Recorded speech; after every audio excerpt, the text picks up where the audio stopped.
Taylor here with Agri Drones. Whenever you get your J100, you're probably going to want to go out to the field and start ripping and start spraying acres and just hitting it. I caution you, you should learn how to fly the drone manually first and also know what to look at before you take off. All of our pilots here at Agri Drones, they always get their first flight is manual flight. They fly several batteries, just learning the sticks, learning how to control it manually, just in case you have to. So today we're going through a pre-flight checklist and showing you your first manual flight, stick commands, and some of your settings as well. Let's get to it. So our J100 set up here, we have our battery and we have our remote. Now we're in a location here where we don't have any obstacles. The only obstacle is one center pivot. So we're gonna stay on this side of it. Make sure there's no trees around you. Make sure that you're away from a big road and like that, just so that if anything happens, the drone can land safely and no one gets hurt. We're gonna go ahead and throw a battery in the drone. We're not gonna power it on yet. And make sure that positive goes on the plus, negative goes on the minus. If you do swap it around, it doesn't matter, it just won't boot up. Make sure that's firmly pressed in there. There's no latches, it gets held in there just by the force of the battery itself. We'll get our remote out. And it's always best to boot your remote up first and then your drone. And make sure that when you're traveling with your remote, this case is a case for a reason. This case helps protect your sticks and your antennas. So make sure it goes back in the case and not on the dash of your pickup so it can fall off and bend up a stick. You don't need anything else to fly the drone manually, just a battery, your remote, and the drone. So to power on the remote, it is a long press on the power button until your lights flash. And then it's a short press. And the remote's gonna go ahead and boot up. While the remote's booting up, we'll set it down and we'll do a pre-flight checklist on our drone. What does that entail? Really, that just entails making sure that everything's secure, your props are secure, nothing is loose, nothing is cracked, and everything feels tight. I do recommend that you make your own pre-flight checklist that works kind of with your flow of operations. We're gonna go ahead and unfold out the drone. It is the bottom that goes first, and then the top, and latch our arms in. Make sure that you hear that nice pop sound. That means it's tight. If it's loose, if it feels loose and you don't get that cam over right there, then you can actually tighten up your turnbuckle. So one way is loosen, one way is tighten. Give it a few turns and see if it feels better. These feel tight. Next thing we're gonna check is our connection right here. Make sure that we don't have a lot of play, and you're looking right here at this crack right there, where the arm actually mounts to the frame of the drone. And we don't have any play. If you see that crack get wider and shorter whenever you lift up on the arm, then you might have to tighten up this bolt right here. There's a nut on the bottom, and you can tighten that up. We're gonna move down the arm. We're gonna make sure that there are no cracks in our carbon fiber. If there's a crack in your carbon fiber, that will weaken the arm and it might snap in the air. And then we'll take our motor, we'll twist it side to side, this way, right here, and then this way, the opposite direction, and make sure there's no play in the actual mounting of the motor itself. Then we'll fold out the props and make sure that the props have a little bit of resistance. You don't want a lot of resistance. If you have to really crank on it to get it out there, that's not good. But you also don't want them just flopping around. That might mean that a prop either needs to be replaced or you've loosened up your bolt here. These have resistance, but not too much resistance. Fold those out to about 180. They don't have to be perfect. It will spin them out with centrifugal force. And then moving down the props, make sure that especially your leading edge, which is kind of the upper side right here, make sure the leading edge of the prop does not have any chips or cracks in it. You can bend up and down on the prop a little bit and just make sure you don't see any hairline cracks forming. If there are hairline cracks, then you might have a prop failure in the air. Now, we're gonna do the same thing on the rest of the four arms.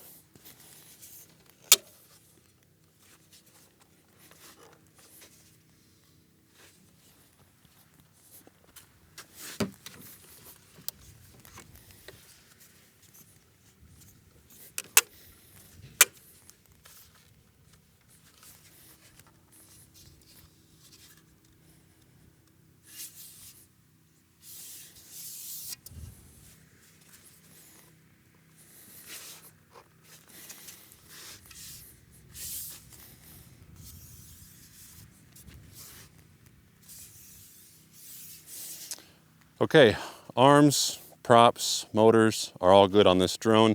That is the most critical part when you're in the air. All of your weight is on these 4 motors and these 4 props. Okay, everything else really is checked by the drone. All of your electronics, it does a self-check with your ESCs, GPS, all of that should be automatic. There are some sprayer system checks that you want to do, but this is just a manual flight demo. All right, next we'll go ahead and boot up the drone. So that is a long press, same thing on the remote, to get that flashing there, and then a short press. Long press, red light flashes, and a short press. The drone's going to go through a boot up sequence here. It's going to start acquiring satellites. It's going to connect to our remote, and it's going to make sure that it's ready to go. I'll start my screen recording. This may take about 30 seconds to a minute for the drone to acquire satellites and connect to your remote. And hopefully this one was connected from the shop. They just updated the software on here, so I may have to reconnect it.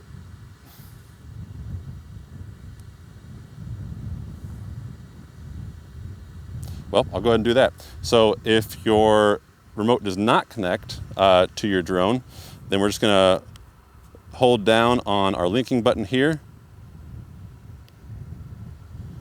until we get red and green flash. Pull up, this just pulls straight off. And we're just going to tap right there once until we get a blue light flashing on our drone icon. Then we'll automatically pair the remote to the drone. All right, we're solid green now. Right there, solid green. Okay, you can go into auto or you can select over and go into manual. It really doesn't matter if you're just manually flying, not spraying anything. It'll function the same way either way. So we'll just go into auto. If you want to go back out, click on your home button up in the top left, and that takes you back out here. All right, and before we take off, we want to go through a few of our settings and make sure we have the correct ones turned on for a manual flight. That's up in the upper right corner. And under flight settings, everything should be okay here. Leave sport mode off, especially for your first flight. Then we're going to go down to our perception settings, the second one down. These top 2 are for your autonomous flight. Those should stay on pretty much all the time, but for manual flight, it doesn't matter. And then the next 2 after that are manual H avoidance and manual V avoidance. So that's in manual flight for horizontal obstacle avoidance, front, left, back and right, back and forward. That should be turned on. Manual H avoid on. And manual V avoidance. You don't have to turn this one on. Actually, we recommend not to turn it on because if you turn this on, it will not allow the drone to land or go below 8 feet or whatever distance you have it set to. It's a safety feature, but for just manual flying, we're going to remove that. Now you can hotkey that one. Sometimes what we do is we'll come into our remote settings and we'll select one of these buttons, R1, 2, or 3, for our manual V avoid on, and then one of them for manual V avoid off. That way you can hotkey on quickly and hotkey off quickly without going to your settings. But we'll just leave it off for this video. Okay, now up in the top left we see that says system ready GPS mode. This whenever it's green like this, that means it's ready to fly, but it's ready to fly in autonomous mode. Your manual selector is right here. Flip that up, and now it says manual control. Middle is also manual control. All the way down is autonomous mode. So flip it up. When it says manual control, now we can manually fly the drone. Before we do, we're going to back away. It's best to be at least 30 feet away from the drone when you take off, and not to be backed against something that you can't get out of the way. You know, heaven forbid if something happens and you lose a motor in the air and it starts coming towards you, you want to be able to get behind something or get out of the way quickly. You never want to fully and completely trust the drones and stand just 10 feet away whenever you're taking off and landing. That's the most critical time when it comes to safety and paying attention. So we're going to go over and stand by our truck and we'll take off from there. Okay, we're far enough away now, plus I have something to duck behind if I need to. We're going to go ahead and check and make sure we have enough battery in our remote and our drone. Up in the top, kind of towards the left, we've got 100% battery that is in the drone. You see a little drone icon right there. We have 28 satellites, and we have 43% battery in our remote. That's good, and our tank is empty. You want an empty tank for your first takeoff. One last thing we're going to check, because it does say RTK, we're going to make sure that we are not on RTK, and we will disconnect RTK and just fly on regular GPS mode. We should be, yep, we're disconnected. We should be good to go. All right, so to arm the drone, that means to spin the props up. That is both sticks down and all the way in. There you see we have a spin up. It's not going to take off, it's just going to sit right there armed and ready to fly. Now, if the drone is armed and spinning on the ground, there's two ways to stop your props if you don't want your props to spin. The first way is stick down, the left stick straight down. That's your altitude stick. Left stick straight down, hold that down, that will stop your props as long as you're on the newest firmware. If you're not on the newest firmware, or another way to kill your props is both sticks down and out. Just like that, and do it quickly too, down and out, because you will give the drone command whenever you do this, so quickly down and out, and that will kill your props as well. This will also kill your props if you're in the air, so do not do this, sticks down and out, if you're in the air. That's an emergency shutoff. Okay, we're gonna go ahead and spin our props back up. Sticks down and in. Props are spun up. Now, since we are operating in GPS mode, it has a GPS hold, and so you can take off right now and it will stay hovering where it's at. I'll do that right now with this left stick, my altitude stick, straight up. And when you let go, it's just going to hover. We have a significant breeze down here as well. You can see it's maintaining its position, both altitude and latitude and longitude. It's just going to stay just like this until we move it. Okay, so as far as your stick commands, your right stick is lateral movements. So forward is forward to the drone. I'm gonna push forward on the right stick. Now the drone is flying forward. I'll stop it. And now my left stick does my spinning and my altitude. So I can spin the drone to the left, spin the drone to the right, and my down and my up is right there as well. Whenever you're flying the drone this close to us right now, we're probably about 60, 70 feet away, eyes on the drone, not on your screen. You want to make sure that you are watching the drone at all times and developing that hand-eye coordination from watching the drone to doing what you need to do with the sticks. When it's further away from you, you want to be able to pay attention to the screen. You want to practice both, but first, look at the drone whenever it's this close to us. All right, I'll fly it forward and turn at the same time. Turn right and turn left while flying forward. This is a good practice to get into. That way you understand how to fly forward and turn to go around the edge of a field. You want to practice actually facing the drone towards us. If you look right now, the drone is actually facing toward us. So if I move left on my right stick, the drone's actually going to go to my right. This is very confusing whenever the drone's actually coming back towards us from home and we want to take over manual control, then it's actually backwards from what our stick is. Facing this way, it's correct. Facing this way, it's backwards.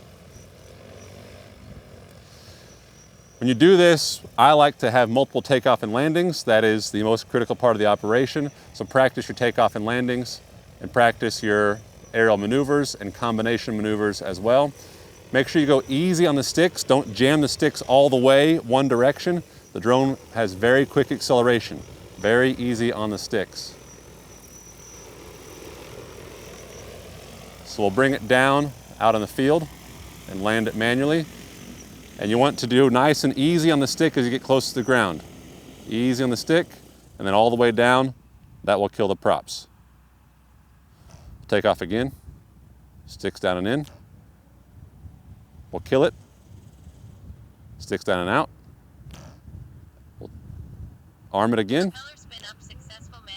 and take off. This is what you need to be practicing multiple times in an open field.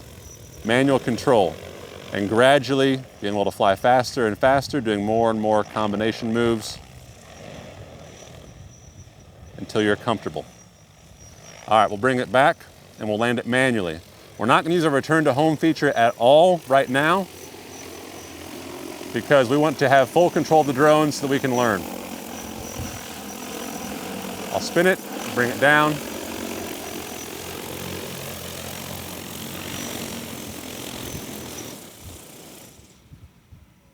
And kill it. Things to pay attention to while you are practicing your manual flight. You want to pay attention to your battery level. We are at 66% now, so we lost about 34% just in that flight. When we fill this drone up and fly it with a full tank, our battery percentage is going to drop quite a bit faster. That's actually what we recommend to do. Fly it manually with empty tank, at least 3 or 4 battery cycles, then fly it manually with a full tank without spraying anything for 3 or 4 battery cycles, and just watch how fast that battery level drops and pay attention to how your acceleration, your deceleration changes as well. You also want to pay attention to our height and our speed. These are 2 really good factors to understand. If you can't see the drone very well and it's very far away, you want to know how high you are off the ground and how fast you're going. In your radar right here, this detects obstacles around the drone so that you have some peripherals. And your camera as well, bottom left corner. Here's our camera and our gimbal on the left side.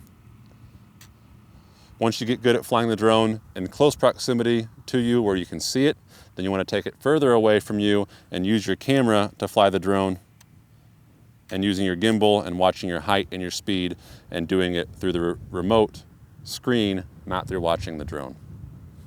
Okay, I think I covered everything. Please don't rush, please pay attention. Please make sure that every one of your pilots, not just you, every one of your pilots does exactly what I did multiple times and gets comfortable before spraying for the first time. If you guys have any questions, reach out to us, let us know. Thanks.